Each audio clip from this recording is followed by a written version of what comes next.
இன்னைக்கு திருப்பூரில் ஒரு ஜிம் இன்ஸ்டாலேஷன்.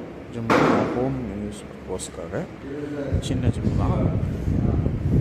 ஒரு ட்ரெட்மில்லு, ஒரு டிப் மிஷினு, ஒரு மல்டி அட்ஜஸ்ட்மெண்ட் பெஞ்சு, ஒரு ஸ்குவாட் ராக்கு, ஒரு லேட் புல் டவுன் மிஷினு, ஒரு ரெஃபேட்டி bench, dumbbells, plates, mats.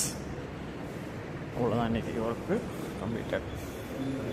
Night 8:30 தான் வந்தேன், ஒர்க் முடிஞ்சு. ஓகே, சேனலை